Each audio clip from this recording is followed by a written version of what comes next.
बयनोबो फुंनि हामलायनाय बावनानै आं दिनै बे बड'लेण्ड इंखं टेलिभिजननि स्टुडिअ'आव आसामनि गिबि सारिनि रादाब बिलाइफोरनि गाहाय रादाबफोरखौ जायखौ हेडलाइन्स होनो बेफोरखौ फरायनो थाखाय आङो स्टुडिअ'आव नुजाफैदों। आङो गिबियावनो लादों सानसेयारि बड'लेण्ड इंखं। बेहाय दङ जे ड्राग्स बायनो रांनि आंखाल आरो बिनि थाखाय रां गैयिनि थाखाय ड्राग्स बायनो हायाखिसै आरो गोसो बायनानै बियो सेंग्रा सासेया रेलगारियाव बारसोमनानै थैदों। बियो इउएनएन रादाब बिलाइ इउएनएन गुवाहाटी जुन 24 सासे सेंग्रा मानसि बेसेबां दुखुनांथाव। बिनि उनाव दङ रादाब डक्टर दीपशिखा छेत्रीया सिक्किमनि नैथि आर्मि अफिसार जानो हाबाय। आइजोफोरनिफ्राय दीपशिखा छेत्रीया सिक्किमनि नैथि आर्मि अफिसार जाबाय। मोनसे लाजिथाव आरो मुगैथाव खौरां। फोरोंगिरिया गावनि फरायसुलिफोरखौ जिनाहारि खालामलांबाय थादोंमोन साफा साफा। बियो चेन्नाइनि जाथाय, चेन्नाइआव जादों बियो। आरो बेहाय बे चेन्नाइनि मुदुलाथुर जायगानि गंसे गभ एडेड हाई स्कुलनि साइन्स टिचार सासेया प्रेक्टिकेल मार्क्स आरो इन्टारनेल एसेसमेन्टनि मार्क्सखौ खाबु लानानै हिन्जावसाफोरखौ सिगिनानै जिनाहारि खालामलांबाय थादोंमोन। बिनि उनाव हंकंआव रादाबगिरिफोरखौ चीननि दाद्रि बन्द जागोन सुबुं दारा साबजाग्रा रादाब बिलाइफोर। हंकंआव रादाबगिरिफोरखौ चीन हादोरनि दाद्रि बन्द जागोन। डेम'क्रेसिखौ मोजां मोनग्रा बा डेम'क्रेसिनि बागै बुंग्रा रादाब बिलाइफोरा जे मैखोमै बेहाय जि एपल डेइलि होननाय रादाब बिलाइ बिनि एडिटरजों लोगोसे 7 रादाब लिरगिरिफोरखौ एरेस्ट खालामनाय जाबाय। बिनि उनाव जाबाय जायनो बांसिन गथ' जोनोम होनो हागोन बिसोरनोनो बान्था होगोन होनना मिज'रामनि सासे मन्थ्रिया फोसावदों। जे ओजोंहाय गासै भारतआव 2 गथ'नि खोथा फैदों, आसामाव 2 गथ'नि खोथा फैदों, नाथाय मिज'रामाव गोबां गथ' खांनो हाग्रा बिमा बिफानो बान्थासो होनाय जागोन होननानै बुंदों।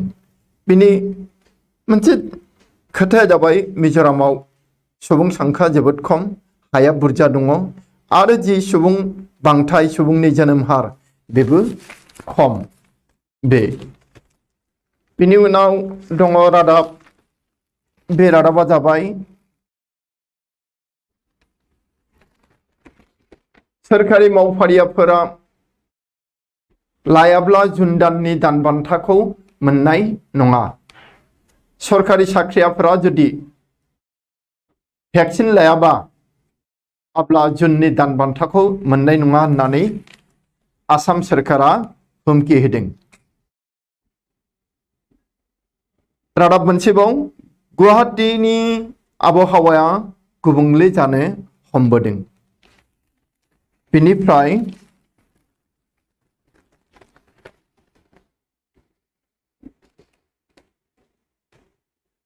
नामरुपाव ना सारग्राफ्रा गोमोथाव ना मोनदों।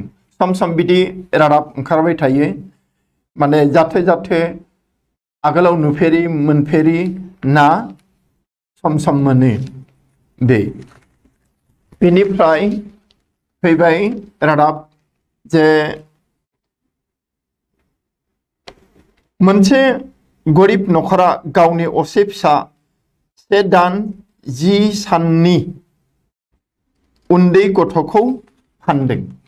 आंखालाव फानदों ना मानो एखौ जोङो रादाब बिलाइखौ फरायबासो मिथिसिगोन।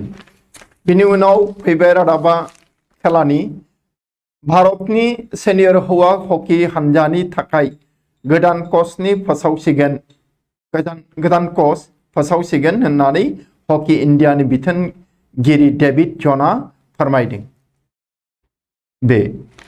बिनिफ्राय केप्टेन अनुप कुमार आरो राइडार श्रीकांत जादबमोननि बाखनायथाव गेलेनायनि गेजेरजों गोबां पइन्ट लानो हानायाव युथ मुम्बाइ हानजाया हारियाना स्टीलार्स हानजाखौ फेजेननो हादों।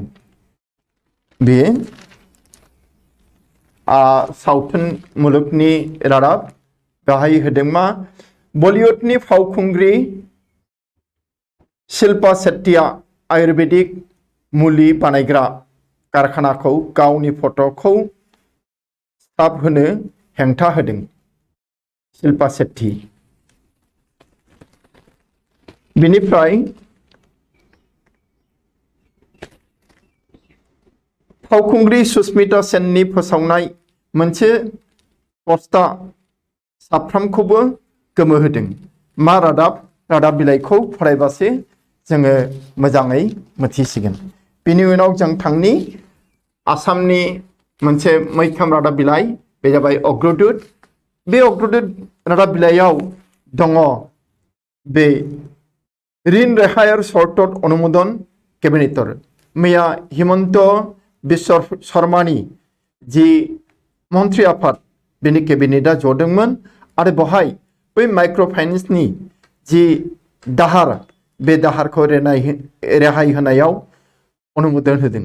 नाथाय अब्लाबो अनुमोदन होब्लाबो गासिबो थाखाखौनो रेहाय होनाय जानाय नङा, बयनिखौबो होजोबनाय जानाय नङा। बेनिफ्राय मोनसे गोमोथाव खौरां, বিতর্কিত গবেষণাগারলৈ বিজ্ঞান জগতলৈ আগবঢ়োৱা অৱদানৰ বাবে চীনৰ সৰ্বোচ্চ সন্মান বাদুলি মানৱীয় বিশেষ সন্মান। চীন চৰকাৰা चीन हादरनिनो उहान जे भाइरोलजिकल लेबरेटरी बे लेबरेटरीनो आरो बिनि साइन्टिस्ट जायखौ बेट ओइमन होननानै बुङो, बादालि हिन्जाव होननानै मिथिजाबाय, बेखौ भाइरासनि सायाव जि बिजिरसंनाय, जे रिसार्च खालामनाय आरो कर'ना भाइरासखौ मोनथिनो हानाय बेनि बान्था होदों। गासै बुहुमानो बुंनो थांब्ला आमेरिकाजों लोगोसे जे चीन हादरखौ बे कर'ना भाइरासखौ सोरजिनानै बुहुमाव आगारसारदों होननानै दुसिदों, दाय होदों आरो चाइनाया बेखौ नङा होनबाय थादों आरो बेट उइमेनाबो बे बादालि हिन्जावाबो नङा होननानै बुंदों। आगोलाव जों खोनादोंमोन बादालियावसो बे भाइरासआ दंखायोमोन। दा रिसार्चनि जे लेबरेटरी, बे लेबरेटरीनि टिभि जि सावगारि बेहा जों नुदों जे बादालि, बेसेबा बादालि दिंदिं दांदां जानानै दं बै लेबरेटरीनि मोनसे रुमाव। बिनि उनाव फैदो উপযুক্ত সময়ত জম্মু কাশ্মীৰে ঘূৰাই পাব ৰাজ্যৰ মৰ্যাদা, প্ৰধানমন্ত্ৰী নৰেন্দ্ৰ মোদী। गाहाय मन्त्रि नरेन्द्र मोदीया मैयानि मोनसे मिटिङाव बे खोथाखौ बुंदों जे थिक समायाव जम्मु काश्मीरा गावनि गोमानाय जि रायजोनि बा हादोरसानि मर्यादा बेखौ मोनफिनगोन। बेनि उननि रादाब, राज्यत पुনৰ বৃদ্ধি দৈনিক সংক্ৰমণৰ হাৰ, নতুনকৈ প্ৰাণ হেৰুৱালে ৩৬ জনে। गिलुबालु जाफिनदों, खमायदों होनदोंमोन, दा आरो बारायफिनदों कर'ना भाइरासआ। बे जोंनि थाखाय गिख्रंथाव। बिनि उनाव मोनसे रादाब যে উচ্চস্তৰীয় সমিতিয়ে দাখিল কৰিলে প্ৰতিবেদন। আজি উচ্চতৰ মাধ্যমিকৰ प्रतिवेदन दाखिलर सम्भावना, चूड़ान्त सिद्धांत सरकार। मैया हाईस्कुलनिया मेट्रिक परीक्षानिया जि कमिटि बे कमिटिया बिसिनि रेबसुंखौ होबाय आरो दिनै होगोन हायर सेकेन्डारिनि रेबसुंखौ। दा होनदोंमा नवम श्रेणीर नम्बर के भित्ति रूपे लई मेट्रिकर फलाफल नाथाके शीर्षस्थान। मेट्रिक आनजादनि रिजाल्टखौ बोरै होनो बेखौ थिक खालामबाय। आनजाद जायाखिसै जेला थिक खालामबाय। क्लास 10 नि मार्क्सआवबो असुबिदा दङ, बेखायनो क्लास 9 आव जि नम्बर मोनदों बिनि सायाव भित्ति खालामनानैनो रिजाल्टखौ होनाय जागोन। आरो देग्लाय मा जे फार्स्ट 10 बे फार्स्ट 10 आ थानाय नंलिया। बिनि उनाव दङ रादाब, गाज्रि रादाब, मुगैथाव रादाब। मैयाबो मुगैथाव रादाब दंमोन, दिनै बे मुगैथाव रादाब बे जाबाय কর্তব্যরত অবস্থাত নিশা সুরাপান করায় উপর্যুপरि ধর্ষণৰ অভিযোগ। सासे आइजो डक्टरखौ 24 बोसोरल' आरो बियो दाद्रा नगर हावेलिनिफ्राय फैनाय आइजो अन्थाव बाथाव, बेखौ जौ लोंहोनानै आसामनिनो सासे डाक्टर नयन ज्योति डेका होननाया जिनाहारि खालामदों गले गले। दा गावबो हमजाबाय, मानोना आइजोआ सेतन मोनखांनायनि उनाव पुलिस स्टेशनाव थांनानै थानायाव थांनानै केस होदोंमोन। बिनिफ्राय जोंनि जि एम्सनि all India Institute of medical साइन्सनि जि डिरेक्टर बिथाङा जोबोद गोनां खोथा फंसे बुंदों। बे जाबाय आग्राखी तत्परतारे আগবাঢ়িব লাগিব পৰামৰ্শ एम्सर सञ्चालक डॉक्टर गुलेरियार। एम्सनि दिल्लीनि एम्सनि माबा डिरेक्टर जाबाय डॉक्टर गुलेरिया। बिथाङा आरो सैज्य हाला स्कुल बन्द जानानै गथ'फोरा सोलोंनो मोनिखौ, मानोना बयबो माबाखौ अनलाइन क्लासखौ लाजोबनो हाया, गोबांहानो एन्ड्रइड मबाइल गैया, एन्ड्रइड मबाइल बायनो थाखा फैसा गैया। बेखायनो बिथाङा बुंदों विद्यालय मुखलिर जरुरी कौशलर प्रयोजन, जे स्कुलखौ बोरै खुलिनांगौ आरो बोरैहाय क्लासखौ खालामनांगौ, मा राहाजों कभिडनिफ्राय बारग'नो हानाय बादियै राहा लानानै फरायसाफोरखौ स्कुलाव फैहोनानै फोरोंनांगौ, बिनि बा सोलो साननो थिनदों बयखौबो। बिनि उनाव दङ रादाब जे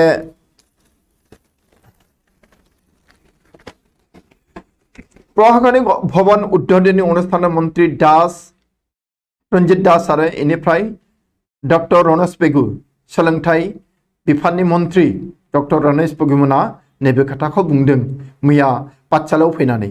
शीघ्रे जिलिकी उठिब भट्टदेव विश्वविद्यालय। बे बजालियाव मोनसे इउनिभार्सिटि खुलिनाय जादों, जायनि मुंखौ दोनदों भट्टदेव विश्वविद्यालय। बियो थाबैनो बे हादोराव जोंखांगोन बेखौ होनदों। बेनि उनाव दङ रादाब जे रनाल्डो बेनजेमार মাজতে আবদ্ধ থাকিল फ्रान्स पर्तुगालर मेच। रनाल्डो आरो बेनजेमार जेन बिसोर सानैयानो जेन जे फ्रान्स पर्तुगालनि फुटबल खेला कपा आमेरिकानि बेखौ दखल खालामनानै थादों, ड्र जादों। ओमफ्राय पराजय ब्राजिल तृतीय जय।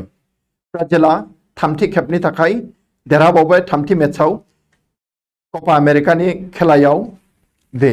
आरो पेरु आरो इकुवेडरा ड्र गेलेदों। ओमफ्राय जार्मानिया खुनु रोखोमै रैखा मोनबाय, प्रथम रक्षा परिल जार्मानि। बेखिनियानो अग्रदूतनिफ्राय। बेहाय अग्रदूत रादाब बिलाइयाव माबाखौ होदों, सुजुथाया दङ नीति परिवर्तনৰ इंगित। नीति परिवर्तনৰ इंगित होननानै बुंदों।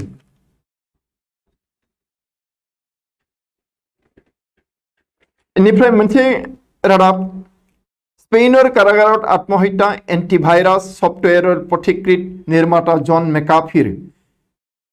মেকাফি होननाया सासे साइन्टिस्ट बिथाङा एन्टिभाइरासनि सफ्टवेयर दिहुनदोंमोन आरो बियो मानोबा जाहोनाव माबा दायाव स्पेननि जेलाव जोबजादोंमोन दा मानसिया सुइसाइड खालामनानै थैबाय।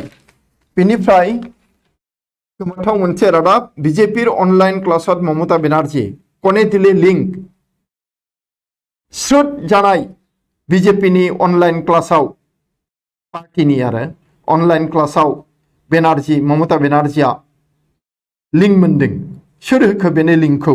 बेथ' बिसोरनि सिंनि खोथाखौ मिथिजोब्बाय। दा गिखांदों आरो बिजेपिया बिनि उनाव फैदो जोङो थांदिनि आसामनि गुबुन गांसे रादाब बिलाइ बे जाबाय प्रतिदिन। बे प्रतिदिनाव दङ मुख्यमंत्री परिवर्तित स्थितित कबिनेटर अनुमोदन सकल महिला ऋणर बजा नलय सरकारे गासैबो हिनजावफोरनि आइजोफोरनि दाहारखौनो रुजुमजोबनाय नङा आसाम सरकारा। माइक्रो फाइनेन्स ऋणक লৈ নিৰ্বাচনৰ পিছতে পাবলতি ঋণের বিভাজন ঘটাই শর্ত আরোপ। जोबोद खायदा आरो हिनजावफोरनि गेजेराव जायफोरा दाहार लादों बिसोरनि गेजेराव ग्रुप सोखावनानै सोरखौबा ऋण रेहाय मोनहोबाय, दाहार रेहाय मोनहोबाय, सोरखौबा मोनहोदिया। बे शीर्ष আমলাৰ ক্ষেত্ৰত শক্তি খণ্ডৰ সংস্কাৰ বিপৰীত দৃশ্য যে सोरनावबा मोब्लिब गोहोनि मासुलखौ बारा खालामो, सोरनावबा खम खालामो, सोरनावबा रेहाय, सोरनावबा जाबसिनो। दा IAS कलनीर अत्याधुनिक आवासर विद्युत मासुल मात्र 1000 टका। IAS कलनीनि जे आल्ट्रा बे रेसिडेंस माने खोब एकमडेटेड रेसिडेंसनि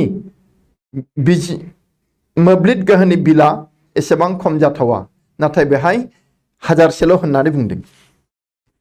बेनिफ्राय होनोबा लखिमपुर धेमाजित हिल बालिक লৈ ব্যাপক लुण्ठन। लखिमपुर धेमाजि जिल्लायाव बाला अन्थाइखौ लानानै जोबोद लुथिनाय। उत्तर अखमत माहे 10 कौटिर बन राजह जाय सिन्डिकेट चक्रर जेपले सरकारनि बाक्सायाव फैनांगौ, नाथाय सरकारनि बाक्सायाव फैया हलासिनै बियो थांदों मा सैतानफोरनि सेबायाव। मासाव 10 कौटि करि फैयो, बिनिनो बांसिन थाखायानो बे बायगरफोरनि जेबायावसो हाफैयो, लुथिग्राफोरनि जेबायाव। बेनि उनाव बुंदों मा प्रधानमंत्री पता बैठकत सकल दलर एकमुखे दाबि। नरेंद्र मोदिया मोनसे मेल लेंदोंमोन जम्मु काश्मीरखौ लानानै। बेहाय मोनफ्रोमबो दोलोनि दैदेनगिरिफोरानो दाबि खालामदोंमोन दि काश्मीर नेतृबर्गे घुराय बिसारिले सम्पूर्ण राज्यर मर्यादा। काश्मीरनि दैदेनगिरिफ्रा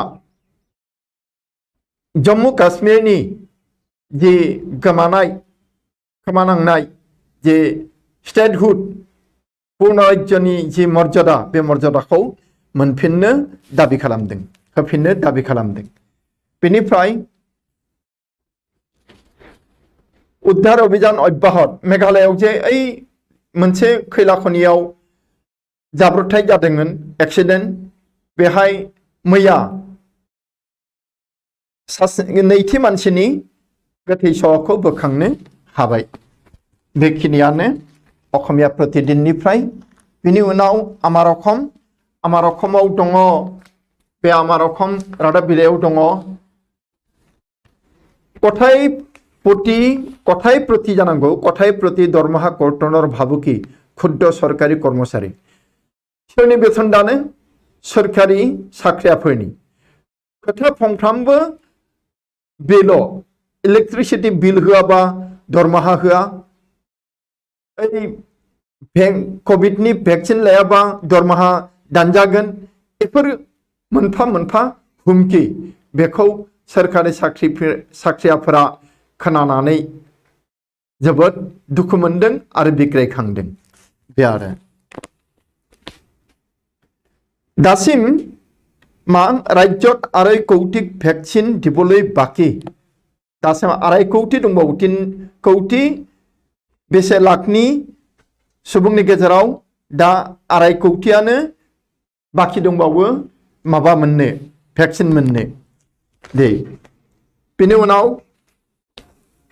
MGNरेगा 100% हहनहिलता आसाम सोरखारनिया दुर्नीति खालामथों होननायसो जादों महात्मा नामत राज्यत 100 कौटि टकार दुर्नीति MGNरेगाया महात्मा गान्धीनि नामाव दोननाय दा बेहाय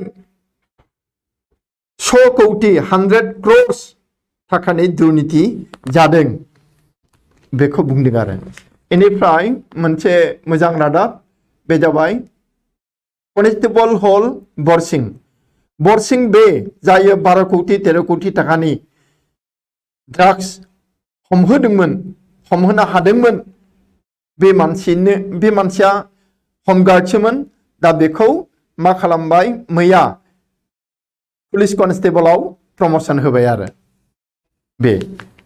बेनिफ्राय दाखालिनो गोदान SOP नाथाय SOP को जों मैयाबो मोनाखै नागिरबाबो दाइलैहे नतुन SOP 220 टा हटस्पट स्निट दिनैसो गोदान SOPआ ओंखारगोन आगोलावनो ओंखारनांगौमोन खाले खुगायावल' बुंदों किन्तु ओंखारनो हायाखै बिनिफ्राय बुंदों एकांश आरक्षीयै बद्रि प्रसादर कला साम्राज्य पृष्ठभोगक जे माने बेबो पुलिसानो बे पुलिसा दुर्नीति खालामदों आरो बेखौ सोर बासायदों बद्रीनाथ होननायखौ बद्रि प्रसाद होननायखौ माखासे पुलिसफोरानो बे दायखौ जाबसिनदों बन्द हल जनप्रिय संबादपत्र एपल डेइली हंकंनि मोनसे जोबोद फोसावजानाय रादाब बिलाइया जाबाय एपल डेइली बेखौ चीन सोरखारा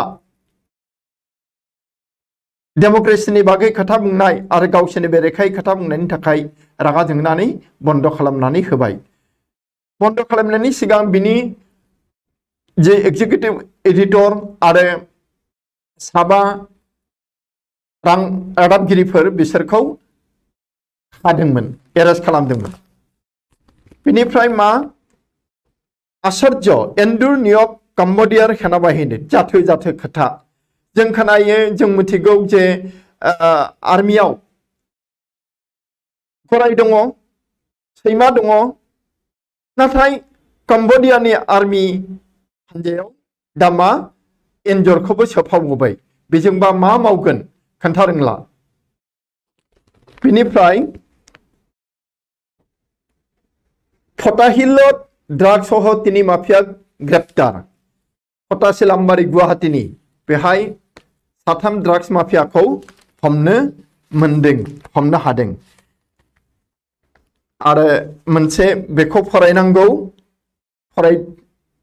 बेखौ बे जाबाय गेलिलियर आंगुली आइनस्टाइनर मस्तिष्क नेपलियनर যৌনাঙ্গ কোট সংরক্ষিত হয়ে আছে गेलिलियरनि आसि आइनस्टाइननि मेलेम आरो नेपलियननि आथोन बियो बबे जायगायाव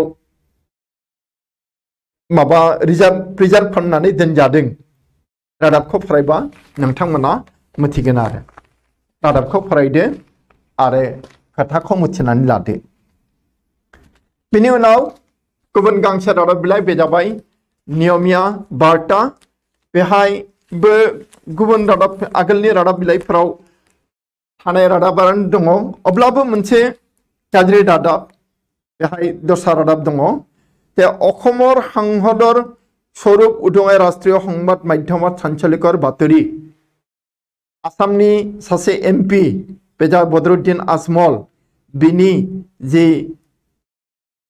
असे महर बेखौ माने दिन्थिफुंनो हादों आरो रादाब बिलाइफोराव जोबोर मा बारहावा बारदों लिरदों आजमलर धनेरे नयदात हिन्दुक धर्मान्तकरण बदरुद्दीन आजमला थाखा हरो आरो बे थाखाखौनो बाहायनानै बै जे सानै मौलबि हमजादों नयदा लखनौ नयदायाव गोरिब हिन्दु आइजो आरो गथ'फोरखौ मुस्लिम धोरोमाव सोलायहोनाय बे खामानि बिनि थाखाखौ आजमलनिनो थाखा होननानै बुंदों आरो दा बेसेबां नंगौ नङा बेखौ रादाब बिलाइखौ फरायबा जों एसे मिथिनो हागोन। बिनिफ्राय राज्যৰ ভূমি সংস্কাৰৰ দৃঢ় পদক্ষেপ ৰাজ্যিক কেবিনেটৰ নালাগে ৰাজ্য বিভাগৰ অনুমোদন গ্ৰামাঞ্চলৰ ভূমি আবণ্টনৰ কৰ্তৃত্ব উপায়ুক্তক প্ৰদান सार्कल अफिसासो एचडिसिनि अफिसासो हानि बिगुमा होननानै जों मिथिगौ नाथाय मैयानि केबिनेट मिटिंआव ओरैबादि बुंबाय बे सार्कल बिफाननि राजु बिफाननि गनायथि नांलाया गामि ओनसोलनि हानि जे कर्तृत्व होनाय बा राननाय बिगुमागिरि होनाय बिनि बिबानखौ डिसिफोरनोनो होनाय जाबाय बे बिनिफ्राय दङ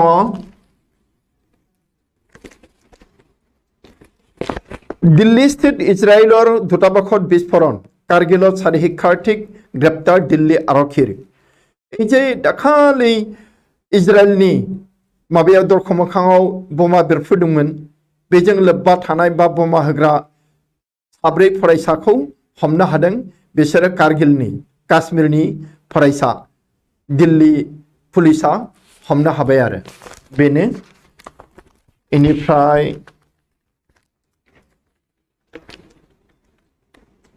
मोनसे गिख्रंथाव रादाब होदों बे जाबाय कभिडर तृतीय जवारत देशत प्रतिदिने आक्रांत हब 5 लक्षाधिक कभिडनि जे थामथि दोहौ डेल्टा प्लास डेल्टा फैगोन होननानै बुंदों बेहाय सानफ्रोमबो 5 लाख सुबुङा बे बेमाराव गोग्लैगोन आरो बियो मुलुगनि नङा जोंनि राज्योआवनो माबा जोंनि हादोरावनो बे थांबाय बिनिफ्राय उननि रादाब बिलाइ जाबाय असमिया खबर बेहायबो एखे रादाबफोरानो दङ थेवबाबो नैबेखौ बुंनोसै जे नवम श्रेणीर परीक्षार नम्बरी मेट्रिक परीक्षार रिजाल्टर मूल आधार क्लास 9 नि आनजादफोरनि मार्क्सनि सायावनो मेट्रिक फैगौ मेट्रिकनि रिजाल्टखौ होनाय जागोन बे बेनिफ्राय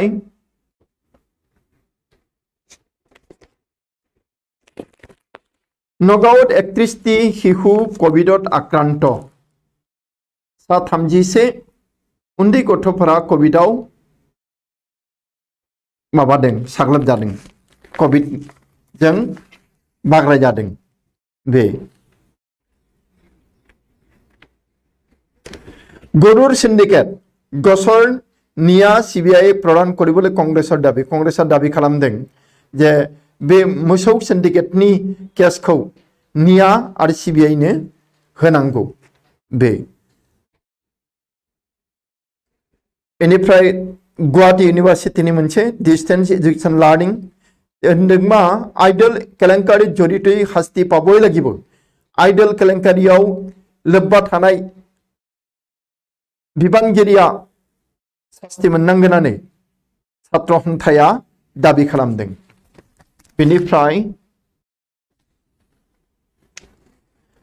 बर्बर मर्मान्टिक पौरहबाय हत्या करिले 300 बगलि दंफां जे बाहालायोमोन दंफां बाहालायो दावबोफोराबो गुवाहाटीयावबो बाहालायो दा टंला टाउन कमिटिया मिउनिसिपाल कमिटिया मा खालामदों बे खिनायखौ मोनामजानो हाया होननानै बा बे टाउननि गेजेराव थानाय दंफांफोराव बाहालानाय 300 दावबोखौ अना खाना गावथारदों बे थिग जायाखै आरो बेनिफ्राय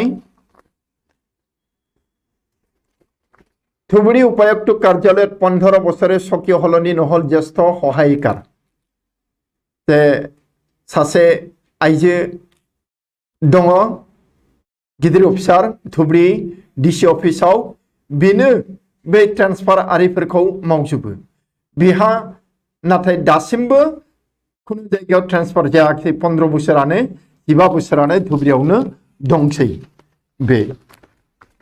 बे जोब्बाय दानिया इंलिश रादाब बिलाइ द सेन्टिनेल बेहाय Cabinet decision on administrative reforms.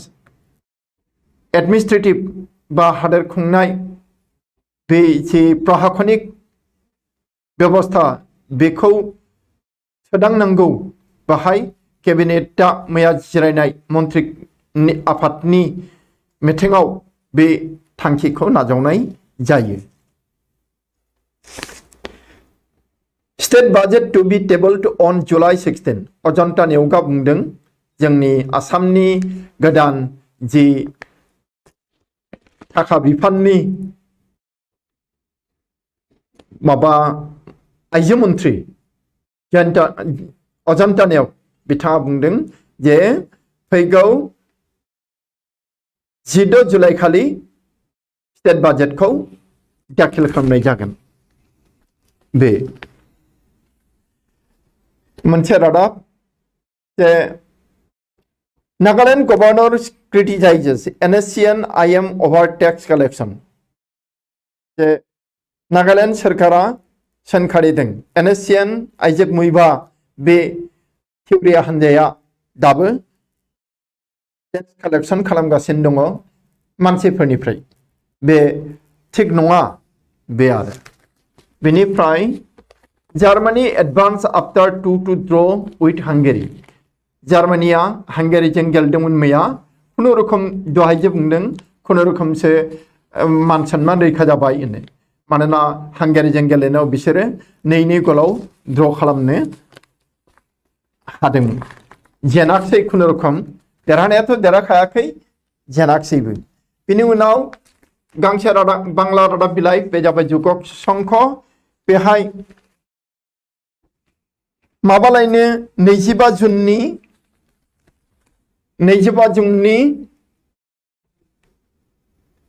सदबान्सा माबायदि सदबान्सा बुंनो हाला नोंथांमोना रादाबखौ फरायबा मिथिगोन 25 जुनेर संकल्प 2015 साल থেকে প্রতি বছর নভেম্বর মাসের 26 তারিখ দিনটি ভারতবর্ষের সংবিধান দিবস রূপে পালন করা হচ্ছে 1949 সালে এই দিনটিতেই ভারতবর্ষের সংবিধান সভা ভারতীয় সংবিধান গ্রহণ করেছিলেন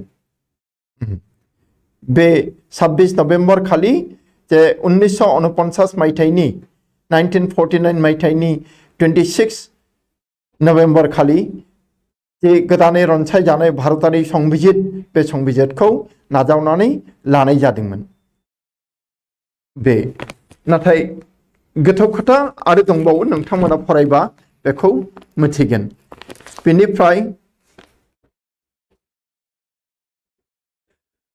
डिजिटल शिक्षा থেকে বঞ্চিত রাজ্যের 31 লক্ষ পড়ুয়া এখানে তো এইমস नि যে डिरेक्टर बिथां गलेरिया बुंनाय जाय स्कुलफोरखौ खुलिनांसिगौ बयहाबो एन्ड्रइड मबाइल बायनानै लानानै अनलाइन क्लास खालामनो हाया होमबा बिसोरो रोङा हलासिनो थागोन बेथ' थिग जानाय नङा बेनिखायनो स्कुलखौ खुलिनांगौ नैबेखौनो बुंदों डिजिटल शिक्षा থেকে বঞ্চিত রাজ্যের 31 লক্ষ পড়ুয়া 31 লাখ फरायसाया दा बेनिफ्राय गोजानाव थानांगासिनो दं बे थिग जायाखै এখানে स्कुलखौ खुलिनांगौ बे प्रकाश पेल टोकियो अलिम्पिके भारतेर थीम सं टू थानले भारता मा मेथाइ रोजाबगोन थीम सं टोकियो अलिम्पिकआव बियो ओंखारबाय आरो स्टार्टआ जागोन टू थानले जोङो मोजाङै फरायबा गुगोलाव सार्च खालामबा बेखौ मोनसिगोन आरो दा बेखिनियानो बिनि उनाव फैदो जोङो गांसे रादाब बिलाइ थांसै बे जाबाय दैनिक जन्मभूमि बे ভেকচিন প্ৰদানৰ দেশৰ অগ্ৰণী ৰাজ্যত পৰিণত অসম যে ভেকচিন होनाय बेलायाव असम राज्योआ सेथि जायगा मोननानै दङ सारा देशआवनो बेखौ बुंदों 31 जुलाइर ভিতৰত ঘোষণা কৰিব লাগিব দ্বাদশ শ্ৰেণীৰ পৰীক্ষাৰ ফল মেট্ৰিকनाथ जाखानांगोन आगोलावनो आरो 12 नियाबो हायर सेकेन्डारि फाइनालनाबो 31 जुलाइनि सिगाङावनो जानांगोन बेखौ होनदों आरो मेट्रिকৰ फलत नाथाकिब स्थानप्राप्तर तालिका दाना माने देग्लाय बे फार्स्ट 10 खौ होनो हानाय नंला थानाय नंला द्रुत परीक्षार मूल्यायन पद्धति चुड़ान्त दा माबोरैहाय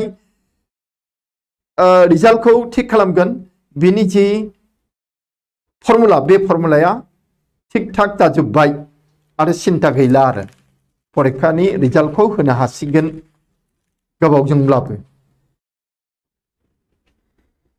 देशर 49 खन स्मार्ट सिटिर तालिकात अखमर स्थान 46 नम्बर नरेन्द्र मोदीया बुंगासिनो स्मार्ट सिटी नाथाय आसामनि जायगा पजिशना सारा भारतनि मादाव 46 नम्बरावसो 46 नम्बरावसो थांदों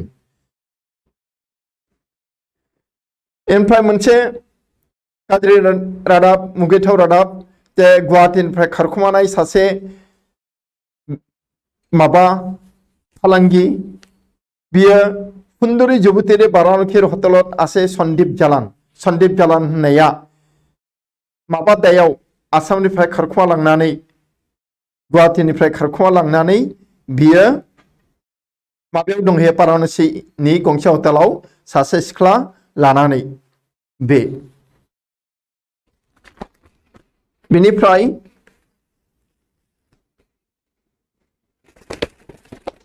मोनसे रादाब ब्राजिलर बितर्कित जय ब्राजिलनि देरहानायखौ जे थामथि खेबावबो देरहादों होनदों बे एसे दावराव दावसि मानिनानै लानो हायाखै बेरेखा दोलोआ पोलेन्ड खरुवाय स्वीडेन नकआउटलै पोलेन्डखौ फेजेननानै स्वीडेना नकआउटआव हाबफैबाय बे जोब्बाय दैनिक जन्मभूमिनि आरो रादाब दंबावो सिङाव नैबे जाबाय दानिया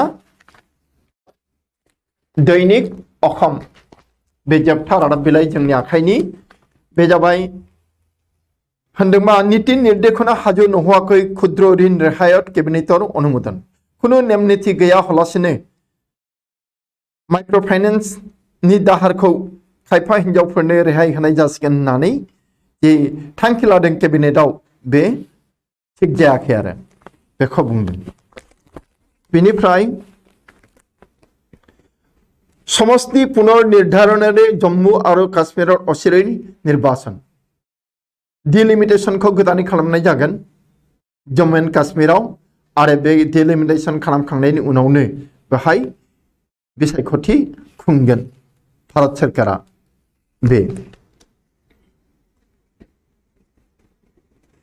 राज्यत उपनिर्वाचनक লৈ অংক আৰম্ভ आजमलक एरि বিজেপি বিৰোধী শক্তিক ঐক্যবদ্ধ হোৱাৰ आह्वान आगोलनि जे आसामनि बिसायख'थि बेहाय जे महाजोत बे जेननायखौ दाय होदों आजमल ग्रुप AIUD खौ जदाव लाफानायनि थाखाय नै दा फैगोन जे मोनबा समष्टिनि उपनिर्वाचन बेहाय आजमल ग्रुप खौ AIUDF खौ हानजायाव लाफानाङा जदाव लाफानाङा होननानै सोरबा माबा होदों माने सुबुरुन होदों आरो बेनिफ्राय जाबाय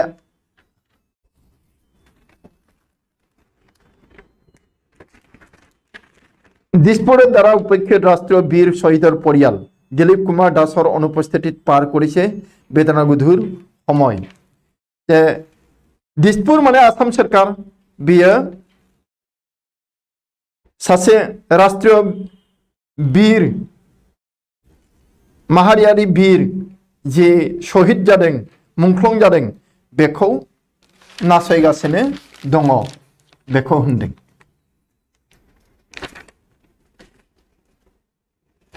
एसआई केलेंकारि पीके जामिन नामंजूर। एसआई केलेंकारिजों बै आनजादनि जि सोंलु बेखौ जे दिहुनखुमादोंमोन बेहाय मैखोम दायनिगिरियानो जाबाय पीके दत्त। बे जामिननि थाखाय एप्लाइ खालामदोंमोन नाथाय बेयो मन्जुर जायाखिसै। इनिफ्राय मोनसे दङ राकेश पालनि बैजोंबो मिथिजानाय मुगैजानाय राकेश पाल बे एपीएससी नि आनजादनि राकेश पालनि बिरुद्धে प्रथमत गसरत अभियोग निर्धारित। बिनि एगेन्स्टैबो दा जे केसा शुरु जासिगोन बे थिग जाखाबाय। बिनिफ्राय दङ बेहाय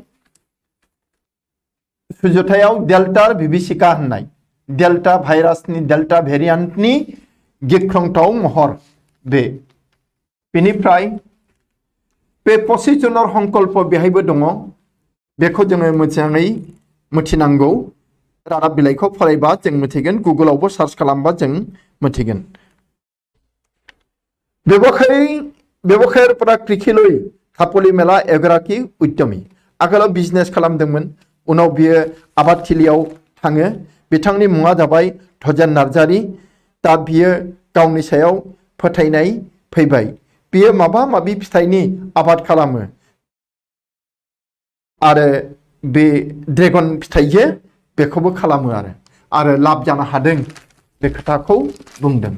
बिनि उनाव जाबाय ड्र खेलि फ्रान्स पर्तुगाल प्रि क्वार्टाराव। फ्रान्स आरो पर्तुगाला मैयानि जे गेलेनाय बेहाय ड्र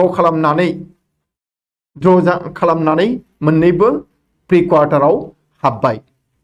देर आंतरराष्ट्रीय गलर अभिलेख स्पर्श रनाल्ड'आ बयनिख्रुइबो बांसिन गल होनो हानाय फुटबल खेलानि सासे बिर जोहोलाव जाबाय आरो बे। बेनिफ्राय विराट कोहलिया बुंदों मात्र এখন খেলেৰে বিশ্বৰ শ্ৰেষ্ঠ টেষ্ট দলটো নিৰ্ধাৰণ কৰা नाजाय। गावनि मान सन्मानखौ बासायनो थाखाय बे खोथाखौ बुंबाय बियो। मोनसेल' खेलायाव जेननाय देरहानायखौ लानानै मुलुगनि टेस्ट गेलेनायनि साबसिन गेलेगिरि हानजाखौ थिक खालामनो हाया बे खोथाखौ बुंदों। इनिफ्राय आजिरिपरा आन्तराज्यिक एथलेटिक्स हिमार गति प्रदर्शনৰ শেষ সুযোগ पाटियालायाव मोनसे एथलेटिक जागोन आन्तराज्यिक। इनिफ्राय बेहाय हिमाया माबायदि खालामनो हागोन बिनि सुजुगखौ बुंदों जे हिमाया बे जोबथा सुजुग बेखौ नाजावनांगौ बियो मोजाङै गेलेनांगौ आरो। बेनिफ्राय कपा आमेरिका फुटबल ब्राजिलर एकेराहे तृतीय जय बेखौ बुंखांबाय। दे बेखिनियानो रादाबा। इनिफ्राय माबाखौ जे सावथुननि बेहाय होजायाखिसै।